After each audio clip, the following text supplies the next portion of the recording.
ശബ്ദത്തിന് എന്തെങ്കിലും പ്രശ്നമുണ്ടെങ്കിൽ ക്ഷമിക്കുക. പുറത്ത് നല്ല ശക്തമായിട്ടുള്ള മഴ പെയ്യുന്നു. ഇന്ത്യൻ സൂപ്പർ ലീഗിന്റെ കാര്യം ഏതാണ്ട് ഒന്നും ആയില്ല. അത്യാവശ്യം വിജയകരമായിട്ട് തന്നെയാണ് ഇന്ത്യൻ സൂപ്പർ ലീഗ് മുന്നോട്ട് പോയിക്കൊണ്ടിരിക്കുന്നത്. അപ്പം ഐ ലീഗിന്റെ കാര്യത്തിലും തീരുമാനമായിട്ടുണ്ട്. നവംബർ 22-ാം തീയതിയോടുകൂടി ഇത്തവണത്തെ ഐ ലീഗ് ഔദ്യോഗികമായിട്ട് ആരംഭിക്കുകയാണ്. ഗോകുലം കേരള എഫ്.സിയുടെ ആരാധക കൂട്ടമായിട്ടുള്ള മലബാറി ഇൻസ്പെക്ടർ അവർ മറ്റേ ശ്രീനിധി അക്കാദമിയിലുള്ള മത്സരത്തിന് പോകാൻ വേണ്ടിയിട്ട് മഞ്ഞപ്പടയെ പോലെ തന്നെ ക്യാമ്പയിനും കാര്യങ്ങളൊക്കെ ആരംഭിച്ചിട്ടുണ്ട്. ഇത്തവണ ട്രാവലിംഗ് ഫാൻസ് എന്തായാലും ഗോകുലം കേരള എഫ്.സിക്കൊപ്പം ശക്തമായിട്ടുണ്ടായിരിക്കും എന്ന് വേണം മനസ്സിലാക്കാൻ.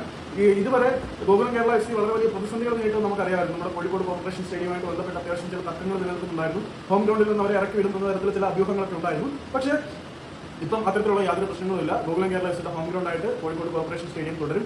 എന്തെങ്കിലും അൺസർട്ടനിറ്റി വന്നു കഴിഞ്ഞാൽ, അവിടെ മത്സരം നടക്കാത്ത ഒരവസ്ഥ വന്നു കഴിഞ്ഞാൽ ബാക്കപ്പ് സ്റ്റേഡിയമായിട്ട് നമ്മുടെ മഞ്ചേരിയിലെ പയ്യനാട് സ്റ്റേഡിയം ഉണ്ടായിരിക്കും എന്നുറപ്പാണ്. ഇതിനിടെ ചില റിപ്പോർട്ടുകൾ ഉണ്ടായിരുന്നു കേരള ബ്ലാസ്റ്റേഴ്സിന്റെ സ്റ്റേഡിയമായിട്ട് കോഴിക്കോട് കോർപ്പറേഷൻ സ്റ്റേഡിയം വരുമെന്നൊക്കെ. വെറുതെയാണ്, അതൊന്നും നടക്കുന്ന കാര്യമൊന്നുമല്ല.